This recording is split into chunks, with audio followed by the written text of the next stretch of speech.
In your research, you say that there are 3 different types of way that you can motivate someone or yourself to change.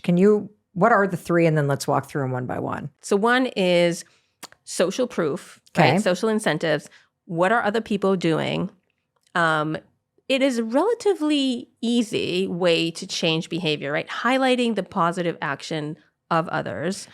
And let me give you an example of how this is done. Maybe we'll start kind of like on a large level, then we go into our personal life. Great. So the British government, they used to send a letter to people who didn't pay their taxes on time. And they said, it's really important to pay your taxes. And that didn't help very well.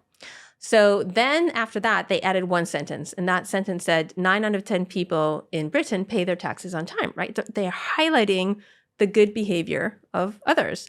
And that increased compliance by 15%.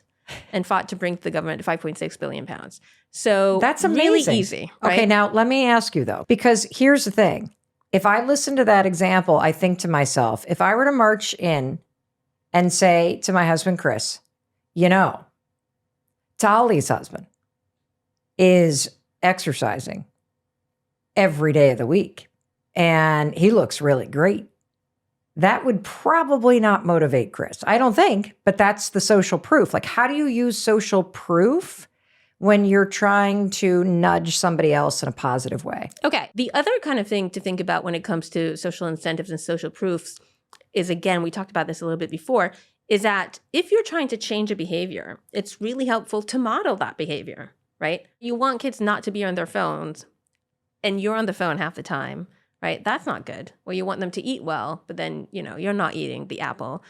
Well, that's not good. So you need to model the behavior. And so with like getting your husband to go out and run, you can come in and be all ready for a run and then, try to convince him to come along with you, right? Maybe it's more like for you, right? Got it. The joke of the example that I gave you is that Chris is the one that exercises and I'm the one sitting on the couch. So Another one of the 3 ways to motivate people is immediate reward. Right. Can you give an example of how you can create an immediate reward from somebody else? And how do you even figure out what's a reward for someone else that they might respond to?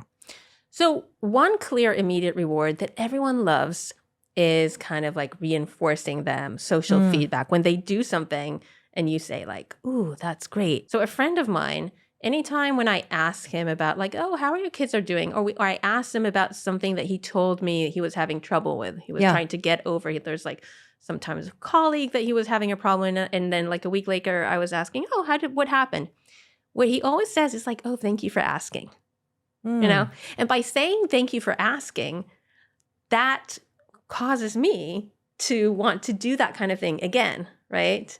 To be kind of perceptive about what people are telling me, to ask about it. So he's basically reinforcing this behavior by giving me an immediate reward. The moment I did this, he said, thank you for asking. And that's my reward, right? This is so fascinating. And I think it's really important. And so I want to see if I am tracking with you and go back into our living room where that unsuspecting person is sitting on the couch happily watching golf. And you walk in the room and you're really stressed out. And if we take what you just told us to do based on the research, if you were to do something negative and you were to pressure them, you should go, or whatever, I'm not going to let you turn off, that you're basically saying the brain doesn't even absorb it. They just tune you right out and they are not motivated. But if you were to go, hey, honey, it's beautiful outside.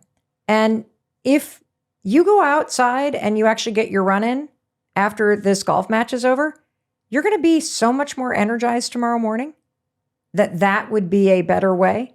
Yes, absolutely. I had someone tell me that they learned about this and then they went back to their teenage boy, which usually they had a lot of struggles in the evening about when to go to sleep, right?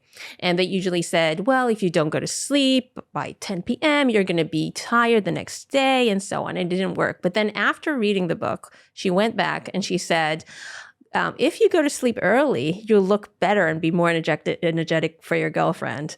And she said that worked perfectly well. Well, I mean, it's such a simple trick, but it makes so much sense. Yeah. And I'm even thinking about it with myself. Like I'm constantly shaming myself. Oh, I should get up. I should do this thing. I should do that other thing.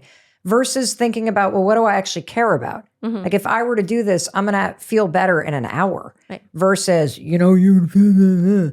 And I guess that brings me to the next question, which is we all know what we could or should be doing, right?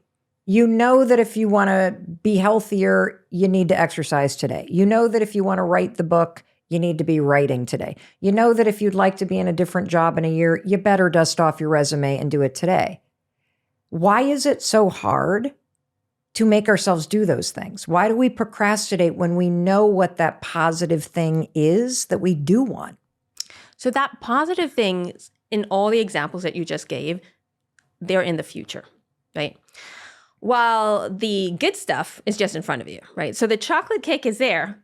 I can have a bite now and immediately I'll get a sugar rush. Immediately. It's certain. Or the drink is there. I'll drink it and for the immediate time, it will make me feel good, right? Or I can sit on the couch and watch golf or Netflix show or whatever, and that will be an immediate gratification. The joy is immediate. For all the other things that you said, I will do the action now, but mostly the rewards will be in the future. So I write the book now. It will be published like in 2 years, right? I exercise now. I will eventually fit into my jeans, but it's not going to happen immediately, right? So there's this problem it's a temporal gap between what we need to do, which we need to do it now, and the reward that we will get, which will be in the future, versus the stuff that's probably not good for us, but the reward is immediate, right? So that's a problem. And part of the problem is what's known as temporal discounting or present bias. What does temporal mean? Right. Oh, temporal is just time. Oh, right? Okay, great. So there's a huge gap of time between the action I need to take and the long-term benefit of taking this action right now. Right. And there's this thing called temporal bias or temporal discounting, which is basically this phenomena, which makes sense, by which we value things in the present more than things in the future. It's not that we don't care about the future. You care about the future. But if, for example, I tell people, what would you rather have, $100 now or $110 next week? Most people will take $100 now. We discount the future to some degree, which, if you think about it, makes sense because the future is uncertain. Yes. Right? Maybe I'll go to the gym and I won't actually end up, being able to get into my jeans. Maybe I'll write the book, but it'll be a failure in the future. So the future is very, very uncertain. So plus, you've also taught us that we have this imperative personally to stay in control. And so what is also in my control right now is the $100 that you're about to hand me or the Netflix show that's on right now. And so is that playing a role in this too? Yes, I think because we have more control now, right? At least a perception of it. In fact, if I do something now, it will impact the future. So I do have some control over the future, but because it's relatively uncertain, because there's so many days and everything can happen, maybe I'll die tomorrow, right? So I put all this work in and then I'm dead in a week, right? So it's easier to just go with the immediate. It's more attractive, right? And is there a trick to get yourself to act now and do things now that are hard that actually make your life easy in the longer run? The number one trick is to give yourself immediate rewards. What do I mean? Let's say, usually when you think about going to the gym, you say, I want to go I don't want to, but I need to go to the gym so I can get these future rewards, which I'll be skinny and healthier and whatever in the future, right? But think about what will you get immediately? Or you can do that for someone else, right? What will you get immediately if you go now to the gym? Not only what will you get to the future. So let's say for yourself, it might be someone told me anytime they go on the treadmill, they allow themselves to watch like a trashy show that usually they don't allow themselves, right? That's the immediate reward. Or you go for a run and you listen to a podcast, right? Immediate reward. And you can also give it to someone else. There was a woman who came to me after a talk and she said she wanted to get her husband to go to the gym. Yep. And he didn't really like it. But then eventually he went one day. And when he got back, I don't think it was intentional, but she kind of like touched his arm and was like, oh, I can really feel your muscles, right? And she said, well, that did it, right? That caused him to go back the next day. So that was the immediate reward. You know what else I'm gaining from your research is that if the mistake that we've been making by pressuring, judging, guilting, all that other stuff highlights the bad behavior, then when you give your love and attention, appreciation to calling out the good behavior, you are really now helping them move toward that. Instead of creating that paralysis, you're actually fueling the tank, so to speak. That's super cool. Yeah, and make sure to do that. For some reason, like our kind of automatic reaction is kind of to focus on, oh, they're not doing that enough. And when people do, we just like, we might in our head say, oh, that's nice, but we have to actually verbalize that, you know? Yes. My daughter, for example, she in general doesn't eat much or doesn't like to eat, you know, anything that's healthy for sure. We went out and she ordered a sandwich that had like vegetables in it. And I was like, and I said, oh, Olivia, like, well done. I'm so proud of you, you know? So you have to highlight that when people do these things. Yes. A lot of people read that. A lot of people read that like condescending though. You know how like sometimes if somebody like I don't know if there's any advice or research on this, but I find that sometimes when people are really defensive, or at least that scenario with the kids, when our son finally started eating things that were green instead of a chicken nugget and a French fry, and I'm like, finally, that's great, a vegetable. Because double digits at least. We were way into the double digits. I have one. One is eating fine, but the other one's not. But so like there's probably before you let it out of your mouth and it's kind of calling out the finally you're doing it. I'm really proud of you. The way that you do it with adults, for example, like my husband has this new thing where he gets up.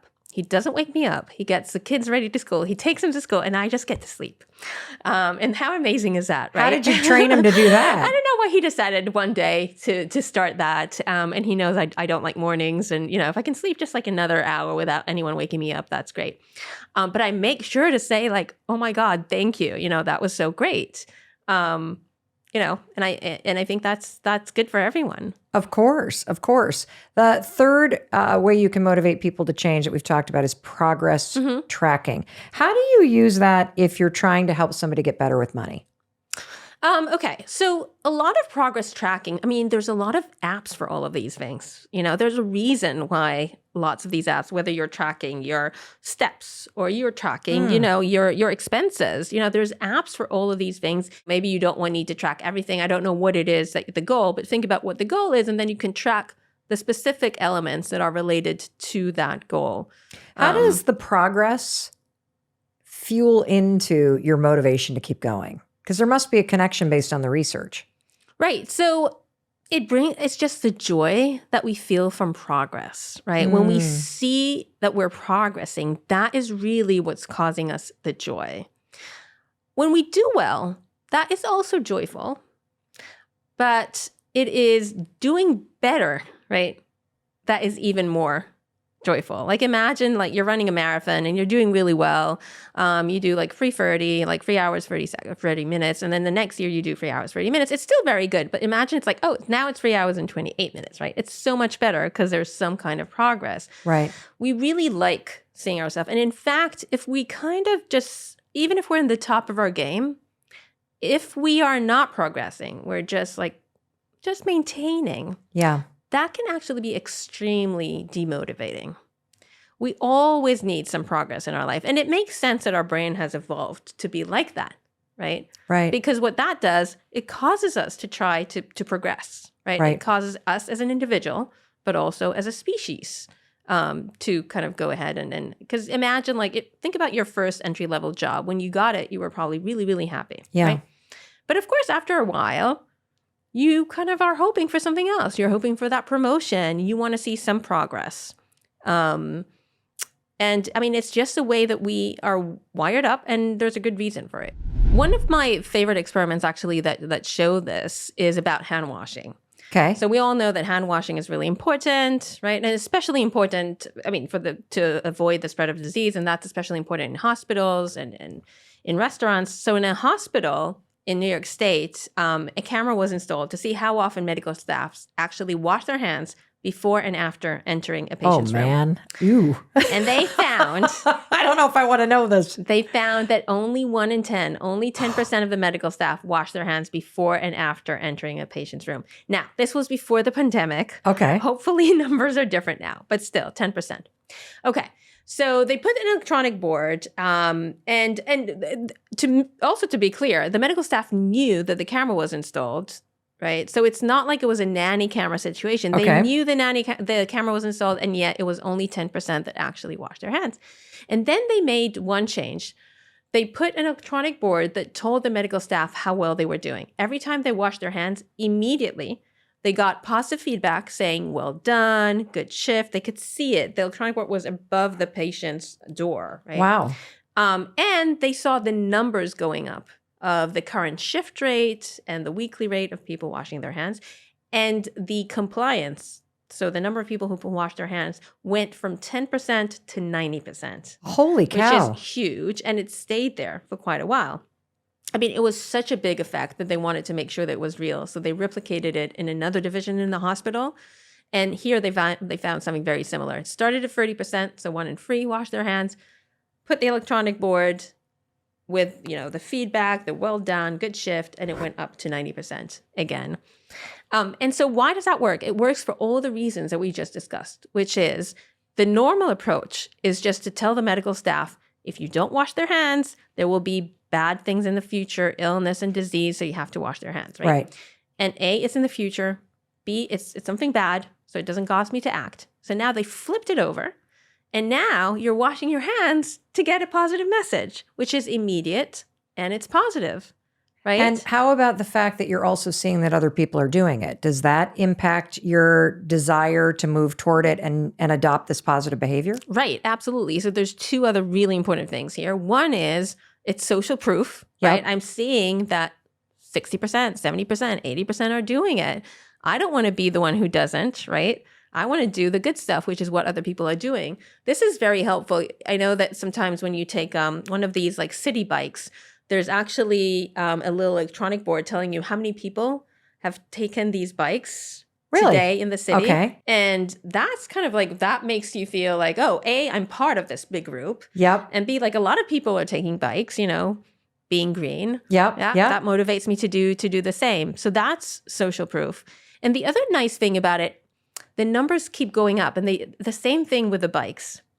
They kept going up because people are taking bikes all over the city, right? So you're kind of there, you're about to take a bike and you see the numbers going up. And when you take one, the number goes up as well. So that's very gratifying. Yes. And same thing with the hand washing. You wash your hands, numbers go up, you see it going up, there's progress. So you're a parent. How the heck do we apply this to our life? Like, how do I use this to maybe get the kids to do chores, to get everybody to help out? How do we apply this?